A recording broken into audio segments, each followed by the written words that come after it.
Mesdames et messieurs, bonsoir et bienvenue dans Viva Événement. Tout de suite, le sommaire. La chaleur est définitivement de retour dans la capitale. Ne surtout pas oublier de boire beaucoup d'eau. Le centenaire des chemins de fer malgaches célébré cette année, une occasion d'aborder la question de la relance du transport ferroviaire. Samantha Luthwaite, recherchée par Interpol à la demande du Kenya, également surnommée la Veuve Blanche, cette Britannique est actuellement la femme la plus recherchée au monde. Et en Espagne, la star du football Lionel Messi devant la justice pour fraude fiscale présumée.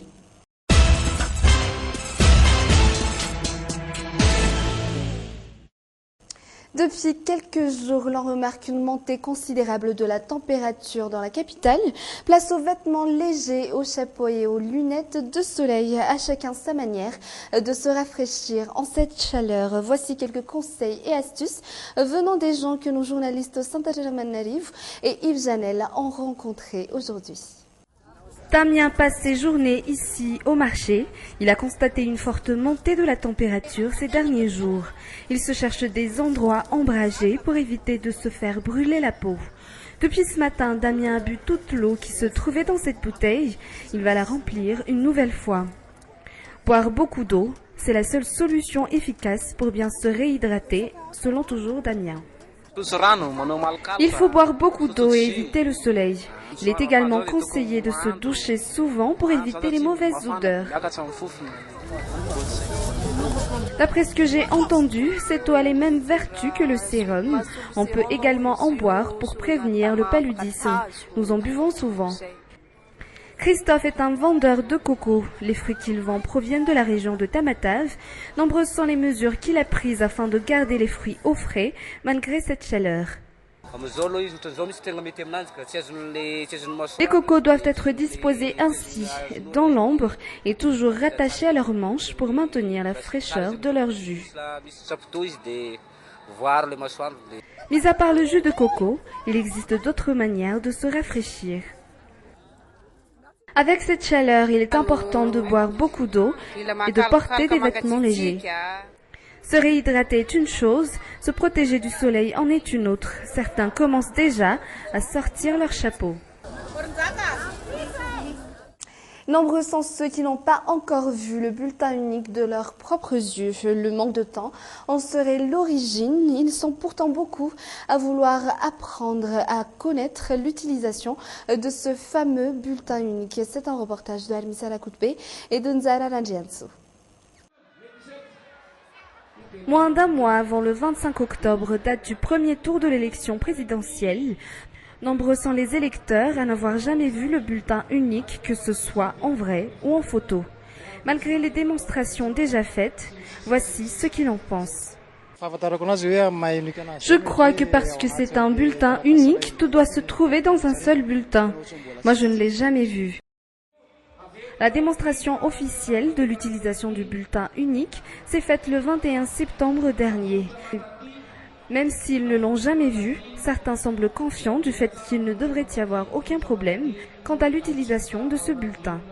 Je pense que ce sera plus facile pour les analphabètes. Pour les autres, c'est plus facile avec les numéros et tout.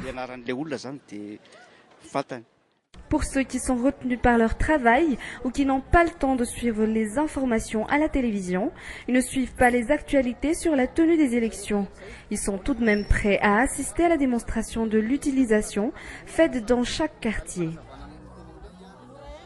Il est important pour les citoyens de savoir l'utiliser bien avant de voter. Moi, je vais essayer de bien assimiler.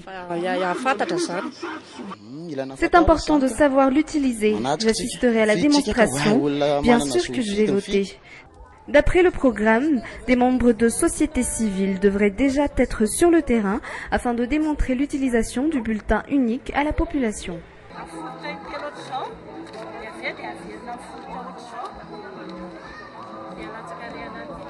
Les démembrements de la Sénit sont en ce moment en plein travail après la mise en place des tableaux d'affichage. Il reste encore la formation des membres des bureaux de vote, à une étape à franchir. Nos journalistes ont visité l'un de ces démembrements qui se dit n'avoir aucun problème quant à l'accomplissement de leur travail. C'est encore un reportage de la Misara Koutpe et de Nzara Lanjiansu.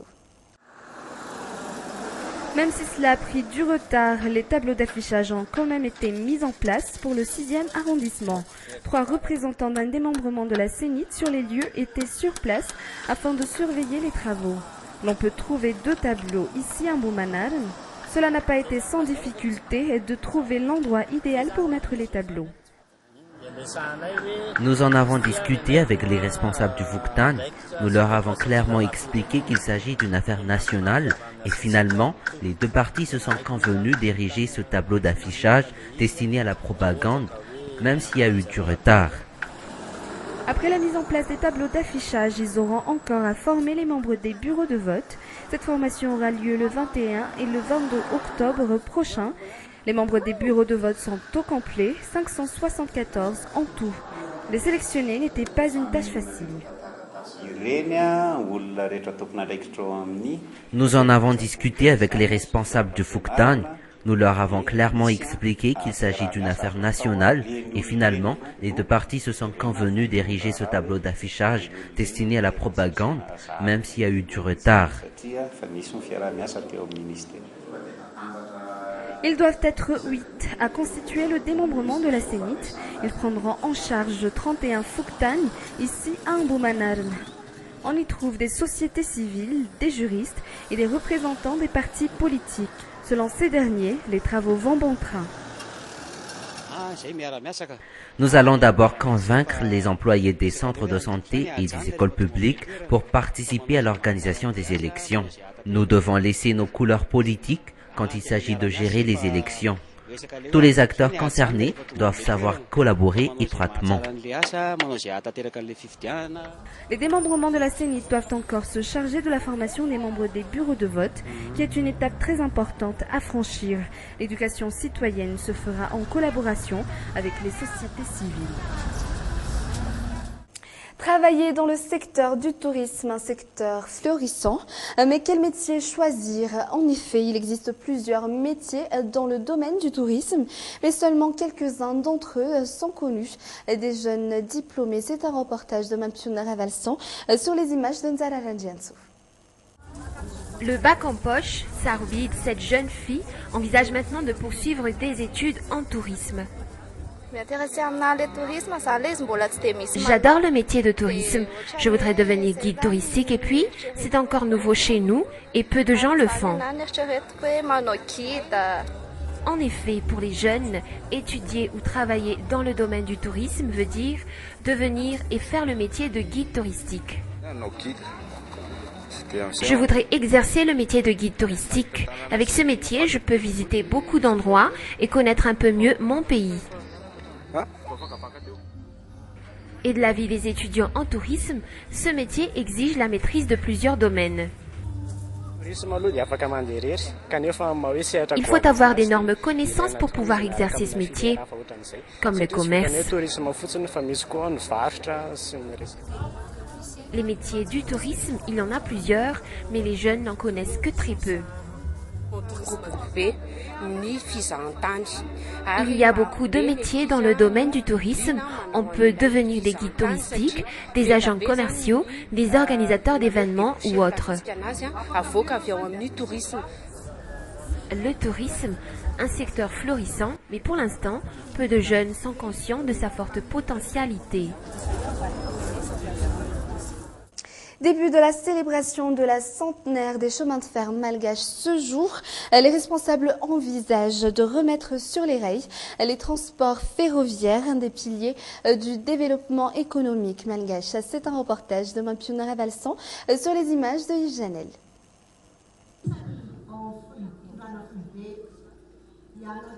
Les chemins de fer malgaches en 100 ans. La célébration débute aujourd'hui. Reine Sou, un employé des chemins de fer, son métier n'est plus ce qu'il était avant.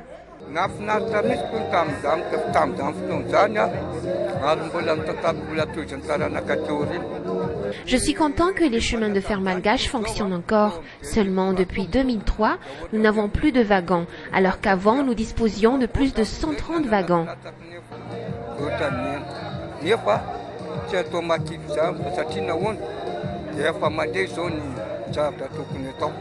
Et pourtant, le transport ferroviaire était l'un des piliers de l'économie malgache.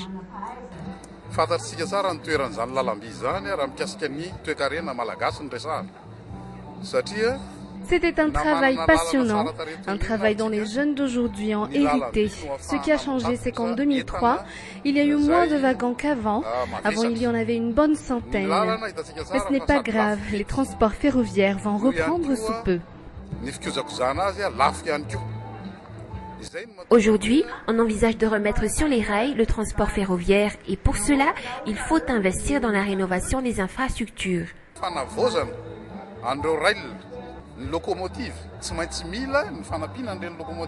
Nous savons tous à quel point le transport ferroviaire est important pour l'économie nationale. Peu importe combien nos routes sont belles, les chemins de fer peuvent transporter des marchandises de masse. Les routes coûtent très cher. Ils sont très chers à entretenir également. C'est pour cela qu'il faut remettre le transport ferroviaire sur les rails le plus rapidement, afin de diminuer la masse de marchandises transportées sur les routes nationales.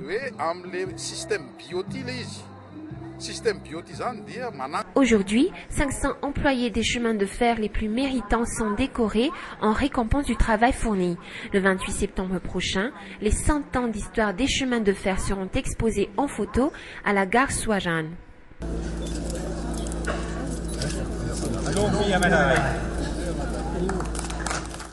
Et c'est sur ces actualités internationales que se termine ce journal. Merci de l'avoir suivi et à demain pour une toute nouvelle édition. Au revoir.